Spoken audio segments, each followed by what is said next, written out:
Սերժ Սարգսյանի իշխանության ամբողջ տարիներից առաջ դեռ մենք արգելափակեցինք ազգային անվտանգության ծառայությունը արգելափակեց արտերկրի կողմից օժանդակվող տարբեր հասարակական քաղաքական կազմակերպությունների գործունեությունը Հայաստանում։ Օրինակ ասենք, ես ձեզ պաշտոնապես ասում եմ, որ մենք գաղտնալսեցինք եւ արգելափակեցինք Արթուր Բաղդասարյանի գործունեությունը Ռիչարդ Հայդի հետ հայտնի ինչ գաղտնալսումը իրականացնելով։ Մենք արգելափակեցինք Սամվել Բաբայանի գործունեությունը, որը ռուսների օժանդակությամբ էր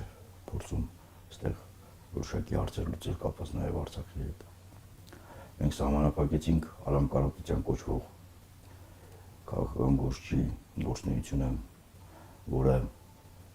փորձում էր ռուսական կողմի օժանդակությամբ Հայաստանում ներքաղաքական գործոն դառնալ։ Մենք սահմանափակեցինք, արգելափակեցինք 2007 թվականին Ալիկ Արզումանյանի կողմից հեղափոխության նախապատրաստումը, որը կոչվում էր Ծախավերների հեղափոխություն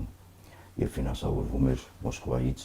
Սրեցինկա Լյովա կոչվող Հայրապետյան Լյովա կոչվող բիզնեսմենի կողմից, որը ռուսական քաղաքական եւ տնտեսական շրջանակների կողմից ուղղավորվում էր։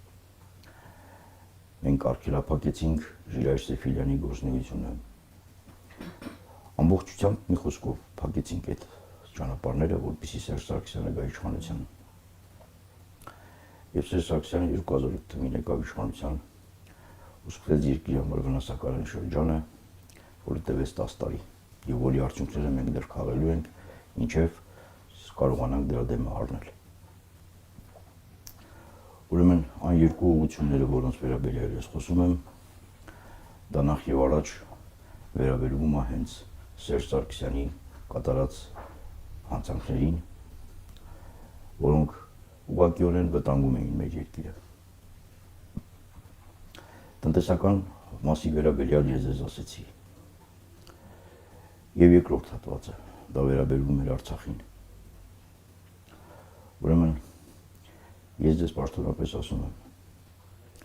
մեր բոլոր գաղտնալսումների եւ օպերատիվ հետախուզական աշխատանքի ընթացքում տեղեկատվություն է ստացվում այն մասին, ուշադիր եղեք, որ Սերժ Սարգսյանը նախապատրաստվում է հողերի հանձնում իրականացնել Արցախում, մասնավորապես Արցախը շրջապատող ազատագրված 5 տարածքների վերաբերյալ է խոսքը՝ Աղդամը, Ֆիզուլին, Ջեբրայիլը, Զանգիլանը եւ Կուբատում։ Ըստ ստացվող տվյալների Սերժ Սարգսյանը պատրաստվում էր ամերիկյան կողմի հանձնարարությամբ եւ համաձայնությամբ այդ տարածքները հանձնել փոխզիջման դիմաց,